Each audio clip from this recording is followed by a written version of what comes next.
സ്വാഗതം. ഇന്ന് നമ്മൾ ചർച്ച ചെയ്യുന്നത് ഇന്ത്യയുടെ അഭിമാനമായ വന്ദേ ഭാരത് എക്സ്പ്രസിനെ കുറിച്ചാണ്. ഇതൊരു തീവണ്ടിയുടെ കഥ മാത്രമല്ല, അല്ലേയല്ല. ഇറക്കുമതി ചെയ്താലേ നമുക്ക് നല്ല ട്രെയിനുകൾ കിട്ടൂ എന്നൊരു ചിന്തയുണ്ടായിരുന്നല്ലോ. ആ ചിന്തയെ പൊളിച്ചെഴുതിയ നമ്മുടെ സ്വന്തം എഞ്ചിനീയർമാർ ചെന്നൈയിലെ ഒരു ഫാക്ടറിയിലിരുന്ന് ഒരുക്കിയ ഒരു വിപ്ലവത്തിന്റെ കഥയാണ്. ശരിയാണ്. എങ്ങനെയാണ് വെറും 18 മാസം കൊണ്ട് വിദേശ ട്രെയിനുകളുടെ പകുതിയിൽ താഴെ ചിലവിൽ ഈ അത്ഭുതം സാധ്യമായത്? ആരായിരുന്നു ഇതിന് പിന്നിലെ ചാലകശക്തി? ഈ വിജയം നമ്മുടെ പൊതുമേഖലാ സ്ഥാപനങ്ങളെക്കുറിച്ച് നമ്മോട് എന്താണ് പറയുന്നത്? നമുക്ക് ഇതിലേക്ക് ആഴത്തിലൊന്ന് ഇറങ്ങി നോക്കാം. തീർച്ചയായും. ഇത് കേവലം ഒരു ട്രെയിൻ നിർമ്മിച്ചതിന്റെ കഥയല്ല, മറിച്ച് ശരിയായ നേതൃത്വവും അവസരവും ലഭിച്ചാൽ ഇന്ത്യൻ പൊതുമേഖലയ്ക്ക് എന്ത് നേടാനാകും എന്നതിന്റെ ഏറ്റവും വലിയ തെളിവാണ്. അതെ. സാങ്കേതിക വിദ്യ, മാനേജ്മെന്റ്, ദേശസ്നേഹം ഇതെല്ലാം ഒരുമിച്ച് ചേർന്ന ഒരു അപൂർവ നിമിഷമായിരുന്നു അത്. അപ്പോൾ നമുക്ക് കഥയുടെ തുടക്കത്തിലേക്ക് പോകാം. വർഷം 2015. ഇന്ത്യൻ റെയിൽവേയുടെ മുന്നിലൊരു വലിയ ലക്ഷ്യമുണ്ട്. ട്രെയിനുകളുടെ വേഗത മണിക്കൂറിൽ ഒരു 85-90 കിലോമീറ്ററിൽ നിന്ന് 150 കിലോമീറ്ററിലേക്ക് ഉയർത്തണം. അതെ. അതിനായി ഒരു ആഗോള ടെൻഡർ വിളിച്ചു. അതെ. സ്പെയിനിൽ നിന്നുള്ള ടാൽഗോ എന്നൊരു കമ്പനി ട്രയലിനായി തിരഞ്ഞെടുക്കപ്പെട്ടു. അവരുടെ ട്രെയിൻ വന്നു, ഇവിടെ പരീക്ഷണോട്ടം നടത്തി. എല്ലാം കൊള്ളാം. പക്ഷെ അവിടെ വലിയൊരു പ്രശ്നമുണ്ടായിരുന്നു. വില. അതെ, വില. 10 കോച്ചുകളുള്ള ഒരു ട്രെയിൻ ഇറക്കുമതി ചെയ്യാൻ ഏകദേശം 250 കോടി രൂപ വേണം. 250 കോടി? അതൊരു ഭീമമായ തുകയായിരുന്നു. ഇവിടെയാണ് കഥ മാറുന്നത്. ഞാൻ ഈ വിഷയം പഠിച്ചപ്പോൾ എന്നെ ഏറ്റവും അതിശയിപ്പിച്ചൊരു കാര്യം, വിരമിക്കാൻ മാസങ്ങൾ മാത്രം ബാക്കിയുള്ള ഒരു മുതിർന്ന റെയിൽവേ ഉദ്യോഗസ്ഥൻ ഒരു വിചിത്രമായ സ്ഥലമാറ്റത്തിന് അപേക്ഷിക്കുന്നതാണ്. ശരിയാണ്. അത് വളരെ അസാധാരണമായിരുന്നു. സാധാരണ എല്ലാവരും വിരമിക്കാറാവുമ്പോൾ സ്വന്തം നാട്ടിലേക്കോ എളുപ്പമുള്ള ഏതെങ്കിലും പോസ്റ്റിലേക്കോ പോകാൻ ശ്രമിക്കുമ്പോൾ ലക്നൌ സ്വദേശിയായ ഈ മനുഷ്യൻ ആവശ്യപ്പെട്ടത് ചെന്നൈയിലെ പെരമ്പൂരിലുള്ള ഇന്റഗ്രൽ കോച്ച് ഫാക്ടറിയിലുള്ള മാറ്റമാണ്. അതെ, ICF-ലേക്ക്. അത് റെയിൽവേ ബോർഡിലും അമ്പരപ്പുണ്ടാക്കി. എന്തിനാണ് ഇങ്ങനെയൊരു ആവശ്യം? ബോർഡ് ചെയർമാൻ അദ്ദേഹത്തെ നേരിട്ട് വിളിപ്പിച്ചു. ആ കൂടിക്കാഴ്ചയാണ് എല്ലാത്തിനും വഴിതിരിവായത്. ആ ഉദ്യോഗസ്ഥന്റെ പേര് സുധാംശു മണി. സുധാംശു മണി. അദ്ദേഹം ചെയർമാനോട് പറഞ്ഞത് ഇതാണ്: നമ്മൾ എന്തിന് 250 കോടി മുടക്കി ട്രെയിൻ ഇറക്കുമതി ചെയ്യണം? നല്ല ചോദ്യം. അതിന്റെ 40% മാത്രം ചെലവിൽ, അതായത് ഏകദേശം 100 കോടി രൂപയ്ക്ക് 10 അല്ല 16 കോച്ചുകളുള്ള ഇതിലും മികച്ചൊരു ട്രെയിൻ നമ്മുടെ ICF-ൽ ഞാൻ നിർമ്മിച്ചു തരാം. ഒന്ന് ആലോചിച്ചു നോക്കൂ. ഇറക്കുമതിയുടെ 1/4 വിലക്ക് കൂടുതൽ കോച്ചുകളുള്ള ഒരു ട്രെയിൻ. ഇതൊരു അതിമോഹമായ വാഗ്ദാനമായിരുന്നില്ലേ? തീർച്ചയായും. കാരണം ICF അതുവരെ സാധാരണ LHB കോച്ചുകൾ ഉണ്ടാക്കിയിരുന്ന ഒരു ഫാക്ടറിയാണ്. ഇങ്ങനെയൊരു ഹൈടെക് ട്രെയിൻ നിർമ്മിക്കാനുള്ള കഴിവ് അവർക്കുണ്ടെന്ന് ആരും വിശ്വസിച്ചിരുന്നില്ല. അവിടെയാണ് സുധാംശു മണിയുടെ കാഴ്ചപ്പാടിന്റെ പ്രസക്തി. അദ്ദേഹം വെറുമൊരു വാഗ്ദാനം നൽകുകയായിരുന്നില്ല, അദ്ദേഹത്തിന് വ്യക്തമായൊരു പദ്ധതിയുണ്ടായിരുന്നു. അതെ. അതെങ്ങനെയാണ് സാധിച്ചത്?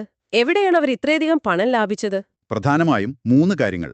ഒന്ന്, അവർ അതിനെ പറഞ്ഞത് ഇറക്കുമതിക്ക് ബദൽ എന്ന തന്ത്രമെന്നാണ്. ഓക്കെ.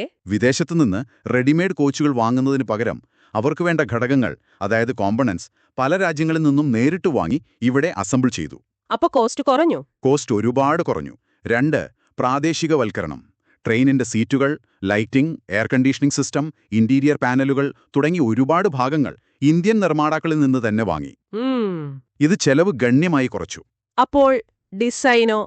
അതിന് വലിയൊരു റോയാലിറ്റി കൊടുക്കേണ്ടി വരില്ലേ സാധാരണ? അതാണ് മൂന്നാമത്തെയും ഏറ്റവും പ്രധാനപ്പെട്ടതുമായ കാര്യം. ട്രെയിനിന്റെ ഡിസൈൻ പൂർണ്ണമായും ICF-ലെ എഞ്ചിനീയർമാർ തന്നെയാണ് ചെയ്തത്. കൊള്ളാം. അതുകൊണ്ട് കോടിക്കണക്കിന് രൂപയുടെ റോയാലിറ്റി ഫീസ് ഒഴിവായി. ചുരുക്കത്തിൽ വിദേശികളെ ഒരു കോൺട്രാക്ടറായി കാണാതെ ഘടകങ്ങൾ നൽകുന്ന വെണ്ടർമാർ മാത്രമായി കണ്ടു. പണിയുടെ പൂർണ്ണ നിയന്ത്രണം ICF ഏറ്റെടുത്തു. ഇനി നമുക്ക് ട്രെയിനിന്റെ സാങ്കേതിക വിദ്യയിലേക്ക് വരാം. ഇതൊരു ഇലക്ട്രിക് മൾട്ടിപ്പിൾ യൂണിറ്റ് അഥവാ EMU ട്രെയിനാണെന്ന് പറയുന്നു. സാധാരണക്കാരന് മനസ്സിലാകുന്ന ഭാഷയിൽ എന്താണിത്? ഇതൊരു വലിയ മാറ്റമാണ്. ലളിതമായി പറഞ്ഞാൽ, നമ്മുടെ സാധാരണ ട്രെയിനുകൾക്ക് മുന്നിലൊരു എഞ്ചിനുണ്ടാവും, അല്ലേ? അതെ. ആ എഞ്ചിനാണ് ബാക്കിയുള്ള കോച്ചുകളെ വലിച്ചുകൊണ്ടുപോകുന്നത്. കറക്റ്റ്. എന്നാൽ EMU സിസ്റ്റത്തിൽ ഓരോ കോച്ചിന്റെയും അടിയിൽ ചെറിയ മോട്ടോറുകൾ ഘടിപ്പിച്ചിരിക്കും. ഒരു 100 കാലിയെപ്പോലെ ചിന്തിച്ചാൽ മതി. ഓ, ശരി. ഒരുപാട് കാലുകൾ ഒരുമിച്ച് ഒരേ സമയം ചലിക്കുന്നതുകൊണ്ട് അതിന് വളരെ പെട്ടെന്ന് വേഗത കൈവരിക്കാനും നിർത്താനും സാധിക്കും. അതിന്റെ ഗുണമെന്താണ്? ഗുണം വളരെ വലുതാണ്. ഒരു സാധാരണ എക്സ്പ്രസ് ട്രെയിൻ സ്റ്റേഷനിൽ നിന്ന് പുറപ്പെട്ട് മണിക്കൂറിൽ 100 കിലോമീറ്റർ വേഗത കൈവരിക്കാൻ മിനിറ്റുകളെടുക്കും. എന്നാൽ വന്ദേ ഭാരതിന് വെറും 52 സെക്കൻഡിനുള്ളിൽ അത് സാധിക്കും. 52 സെക്കൻഡ്. അതേ, ഈ പെട്ടെന്നുള്ള ആക്സിലറേഷനും ഡീ ആക്സിലറേഷനുമാണ് സ്റ്റേഷനുകൾക്കിടയിലുള്ള യാത്രാസമയം ഗണ്യമായി കുറയ്ക്കുന്നത്. പിന്നെ എഞ്ചിനില്ലാത്തതുകൊണ്ട് ട്രെയിനിന്റെ രണ്ടറ്റത്തും ഡ്രൈവർ ക്യാബിനുണ്ട്. അതുകൊണ്ട് എഞ്ചിൻ ഷണ്ടിങ് ഒഴിവാക്കാം. അതെ, റെയിൽവേ സ്റ്റേഷനുകളിൽ എഞ്ചിൻ അഴിച്ചുമാറ്റി തിരികെ ഘടിപ്പിക്കാനെടുക്കുന്ന സമയം പൂർണ്ണമായും ലാഭിക്കാം. ഈ പ്രോജക്റ്റ് ഏറ്റെടുത്തപ്പോൾ അവർ നേരിട്ട വെല്ലുവിളികൾ എന്തൊക്കെയായിരുന്നു? എല്ലാം ഇത്ര എളുപ്പമായിരുന്നില്ലല്ലോ. ഒരിക്കലുമല്ല. പ്രധാന വെല്ലുവിളി സമയം തന്നെയായിരുന്നു. വിദേശ കമ്പനികൾ 3 വർഷം ചോദിച്ചിടത്ത് വെറും 18 മാസം കൊണ്ടാണ് ICF ഈ ദൗത്യം പൂർത്തിയാക്കിയത്. 18 മാസം? അതെ. പിന്നെ ബ്യൂറോക്രസിയുടെ ചുവപ്പുനാടായിരുന്നു മറ്റൊരു പ്രശ്നം. ഓരോ ഫയലും നീങ്ങിക്കിട്ടാൻ സമയമെടുക്കും. പക്ഷേ സുധാംശു മണി എന്ന നേതാവിന്റെ ഇടപെടലാണ് അവിടെ നിർണായകമായത്. അവിടെയാണ് അദ്ദേഹത്തിന്റെ നേതൃത്വ പാടവം നമ്മൾ കാണുന്നത്. അദ്ദേഹത്തിന്റെ തത്വങ്ങളെക്കുറിച്ച് ഒരുപാട് പറയുന്നു. പക്ഷെ പ്രായോഗികമായി അദ്ദേഹം എന്താണ് ചെയ്തത്? അദ്ദേഹം തന്റെ ടീമിന് പൂർണ്ണ സ്വാതന്ത്ര്യവും അതോടൊപ്പം ഒരു സുരക്ഷാ കവചവും നൽകി. അദ്ദേഹത്തിന്റെ ഏറ്റവും പ്രശസ്തമായ ഒരു വാക്കുണ്ട്. ടീമിനെ ഒരുമിച്ച് നിർത്തി അദ്ദേഹം പറഞ്ഞു, ഈ പ്രോജക്റ്റ് വിജയിച്ചാൽ അതിന്റെ എല്ലാ ക്രെഡിറ്റും നിങ്ങൾക്കുള്ളതാണ്. ഓക്കേ. ഇനി ഇത് പരാജയപ്പെട്ടാലോ? വിരമിക്കാൻ പോകുന്ന ഈ വയസ്സിനെ അവരെന്ത് ചെയ്യാനാണ്? അതൊരു വലിയ ഉറപ്പാണ്. പരാജയപ്പെട്ടാൽ ഞാൻ സംരക്ഷിക്കാനുണ്ടാകും, നിങ്ങൾ ധൈര്യമായി മുന്നോട്ടു പോകൂ എന്ന് ഒരു നേതാവ് പറയുമ്പോൾ അത് ജീവനക്കാർക്ക് നൽകുന്ന ആത്മവിശ്വാസം ചെറുതല്ല. തീർച്ചയായും. നിങ്ങൾ ചെയ്യുന്ന കാര്യത്തിൽ ആർക്കാണ് ക്രെഡിറ്റ് ലഭിക്കുന്നത് എന്ന് ചിന്തിക്കുന്നില്ലെങ്കിൽ നിങ്ങൾക്ക് അത്ഭുതങ്ങൾ സൃഷ്ടിക്കാൻ കഴിയും എന്നൊരു ചൊല്ലുണ്ട്. സുധാംശുമണി അതാണ് ചെയ്തത്. അതെ. വിജയത്തിന്റെ ക്രെഡിറ്റ് ടീമിനും പരാജയത്തിന്റെ ഉത്തരവാദിത്തം തനിക്കും. അതോടെ സാധാരണ സർക്കാർ ഓഫീസുകളിൽ കാണുന്ന ഉത്തരവാദിത്തം മറ്റൊരാളുടെ തലയിലിടുക എന്ന ശീലമില്ലാതായി. എല്ലാവരും ഒറ്റക്കെട്ടായി ജോലി ചെയ്തു. സുധാംശു മണി ICF-ൽ ഈ വിജയം നേടിയത് ഒരു പൊതുമേഖലാ സ്ഥാപനത്തിന്റെ എല്ലാ പരിമിതികൾക്കുള്ളിലും നിന്നുകൊണ്ടാണ്. ശരിയാണ്. ഇത് കേൾക്കുമ്പോൾ സ്വാഭാവികമായും ഒരു ചോദ്യമുയരും. ICF-ന് ഇത് സാധിക്കുമെങ്കിൽ എന്തുകൊണ്ടാണ് മറ്റു പല പൊതുമേഖലാ സ്ഥാപനങ്ങളും നഷ്ടത്തിലോടുന്നത്?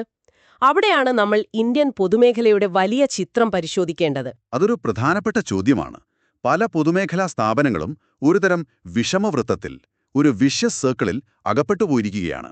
അതായത്, ഇതൊരു കോഴിയാണോ മുട്ടയാണോ ആദ്യം വന്നത് എന്ന ചോദ്യം പോലെയാണ്. നിയമമനുസരിച്ച് ഒരു പൊതുമേഖലാ സ്ഥാപനത്തിൽ ശമ്പള പരിഷ്കരണം നടപ്പാക്കണമെങ്കിൽ ആ സ്ഥാപനം കഴിഞ്ഞ 3 വർഷം ലാഭത്തിൽ പ്രവർത്തിച്ചിരിക്കണം. ഒറ്റനോട്ടത്തിൽ അത് ശരിയായൊരു വ്യവസ്ഥയാണെന്ന് തോന്നാം. അതെ, പക്ഷെ അതിലൊരു കെണിയുണ്ട്. ഇന്നത്തെ കാലത്ത് കഴിവുള്ള ചെറുപ്പക്കാർക്ക് സ്വകാര്യ മേഖലയിലും വിദേശത്തും മികച്ച അവസരങ്ങളുണ്ട്, അല്ലേ? തീർച്ചയായും. അപ്പോൾ നല്ല ശമ്പളവും സൗകര്യങ്ങളും നൽകിയില്ലെങ്കിൽ ഏറ്റവും മികച്ച എഞ്ചിനീയർമാരെയോ മാനേജർമാരെയോ ആകർഷിക്കാൻ ഒരു പൊതുമേഖലാ സ്ഥാപനത്തിന് കഴിയില്ല. ശരിയാണ്. നിലവിലുള്ള കഴിവുള്ളവർ വിരമിക്കുകയോ സ്വകാര്യ മേഖലയിലേക്ക് പോവുകയോ ചെയ്യും. അങ്ങനെ കഴിവുള്ളവർ ഇല്ലാതാകുമ്പോൾ ആ സ്ഥാപനം എങ്ങനെ ലാഭത്തിലാകും? ലാഭത്തിലായില്ലെങ്കിൽ ശമ്പളം കൂട്ടാനും പറ്റില്ല. ഈ കെണിയിൽ പല സ്ഥാപനങ്ങളും പെട്ടുപോയി. ഇതിന് ഉദാഹരണങ്ങളുണ്ടോ? ധാരാളമുണ്ട്. ഊട്ടിയിലെ ഹിന്ദുസ്ഥാൻ ഫോട്ടോ ഫിലിംസ് എന്നൊരു കമ്പനി ഉണ്ടായിരുന്നു. കേട്ടിട്ടുണ്ട്. ഒരു കാലത്ത് ദക്ഷിണേഷ്യയിലെ തന്നെ ഫോട്ടോ സെൻസിറ്റീവ് ഉൽപ്പന്നങ്ങൾ നിർമ്മിക്കുന്ന ഏക സ്ഥാപനമായിരുന്നു അത്. എന്നാൽ ഡിജിറ്റൽ ക്യാമറകൾ വന്നതോടെ അവരുടെ സാങ്കേതികവിദ്യ കാലഹരണപ്പെട്ടു, കമ്പനി നഷ്ടത്തിലായി. 1987 ശേഷം അവിടെ ശമ്പള പരിഷ്കരണം നടന്നിട്ടില്ല എന്നാണ് പറയുന്നത്. അതുപോലെ പണ്ഡിറ്റ് നെഹ്റു രാഷ്ട്രത്തിന്റെ രത്നം എന്ന് വിശേഷിപ്പിച്ച HMT വാച്ചുകളുടെ കഥയും നമുക്കറിയാം. അപ്പോൾ ICF എങ്ങനെയാണ് ഈ വിഷമവൃത്തം ഭേദിച്ചത്? അവിടെയാണ് നേതൃത്വത്തിന്റെ പ്രസക്തി. ICF ഇന്ത്യൻ റെയിൽവേയുടെ ഭാഗമായതുകൊണ്ട് താരതമ്യേന മെച്ചപ്പെട്ട ശമ്പള ഘടനയുണ്ടായിരുന്നു. പക്ഷേ അതിലുപരി സുധാംശു മണിയെപ്പോലൊരു നേതാവ് വന്നപ്പോൾ നിലവിലുള്ള ജീവനക്കാർക്ക് പ്രചോദനവും ലക്ഷ്യബോധവും നൽകി.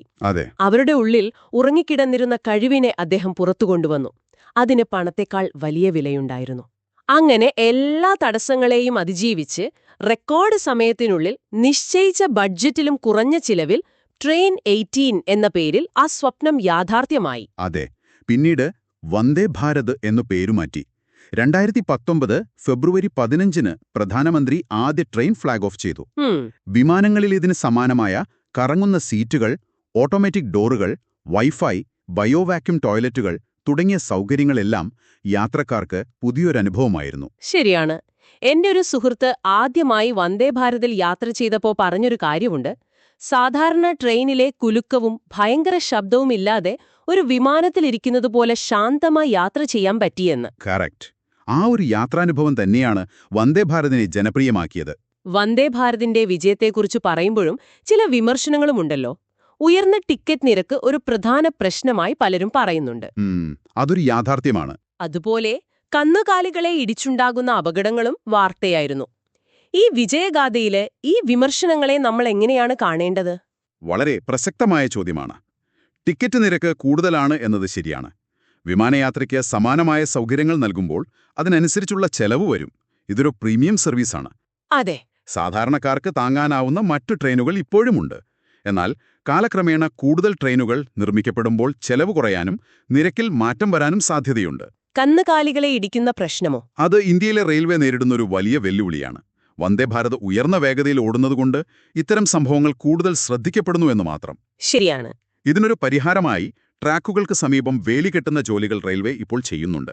പിന്നെ ട്രെയിനിന്റെ മുൻഭാഗം ഫൈബർ റീഇൻഫോഴ്സ്ഡ് പ്ലാസ്റ്റിക് കൊണ്ടാണ് നിർമ്മിച്ചത്. ഓ. അതുകൊണ്ട് ഇങ്ങനെയുള്ള ഇടയിൽ ട്രെയിനിന് കാര്യമായ കേടുപാടുകൾ സംഭവിക്കാതെ യാത്ര തുടരാൻ സാധിക്കും. ഡിസൈൻ ചെയ്യുമ്പോൾ തന്നെ ഈ സാധ്യത അവർ മുന്നിൽ കണ്ടിരുന്നു. അപ്പോൾ വന്ദേഭാരതിന്റെ കഥ ഒരു തീവണ്ടിയുടേത് മാത്രമല്ല, അതൊരു വ്യക്തിയുടെ ഇച്ഛാശക്തിയുടെ, ഒരു ടീമിന്റെ കൂട്ടായ പരിശ്രമത്തിന്റെ, ഇന്ത്യൻ പൊതുമേഖലയുടെ യഥാർത്ഥ കഴിവിന്റെയൊക്കെ കഥയാണ്. അതെ, കഴിവുറ്റ നേതൃത്വമുണ്ടെങ്കിൽ, അവർക്ക് പ്രവർത്തിക്കാനുള്ള സ്വാതന്ത്ര്യം നൽകിയാൽ നമ്മുടെ പൊതുമേഖലാ സ്ഥാപനങ്ങൾക്ക് അത്ഭുതങ്ങൾ സൃഷ്ടിക്കാൻ കഴിയുമെന്നതിന്റെ ഏറ്റവും തിളക്കമുള്ള ഉദാഹരണമാണത്. തീർച്ചയായും. സുധാംശു മണിക്കും അദ്ദേഹത്തിന്റെ പേരറിയാത്ത ആയിരക്കണക്കിന് സഹപ്രവർത്തകർക്കും 140 കോടി ഇന്ത്യക്കാരുടെ പേരിൽ നമുക്ക് നന്ദി പറയാം. വിരമിക്കുന്നതിന് മുൻപ് രാജ്യത്തിന് ഇത്രയും വലിയൊരു സമ്മാനം നൽകിയ ആ യഥാർത്ഥ ഹീറോകൾക്ക്. ഈ ചർച്ച അവസാനിപ്പിക്കുമ്പോൾ നിങ്ങൾക്ക് ചിന്തിക്കാൻ ഒരു ചോദ്യം നൽകട്ടെ. ഒരു വ്യക്തിയുടെ കാഴ്ചപ്പാടിന് ഇന്ത്യൻ റെയിൽവേ പോലുള്ള ഭീമൻ സംവിധാനത്തിന്റെ ഭാഗമായ ഒരു ഫാക്ടറിയെ മാറ്റിമറിക്കാൻ കഴിഞ്ഞെങ്കിൽ, നമ്മുടെ മറ്റു പൊതുസംവിധാനങ്ങളിൽ അത് വിദ്യാഭ്യാസമോ ആരോഗ്യരംഗമോ ഊർജ്ജമേഖലയോ ആകട്ടെ, എവിടെയെല്ലാമാണ് അത്തരമൊരു വന്ദേ ഭാരത് നിമിഷം ഒളിഞ്ഞിരിക്കുന്നത്? നല്ല ചോദ്യം. അടുത്ത സുധാംശു മണിയെ കണ്ടെത്താനും അവരെ രാഷ്ട്രീയ ബ്യൂറോക്രാറ്റിക് ഇടപെടലുകളിൽ നിന്നും സംരക്ഷിച്ച് പ്രവർത്തിക്കാനുള്ള സ്വാതന്ത്ര്യം നൽകാനും എന്താണ് വേണ്ടത്?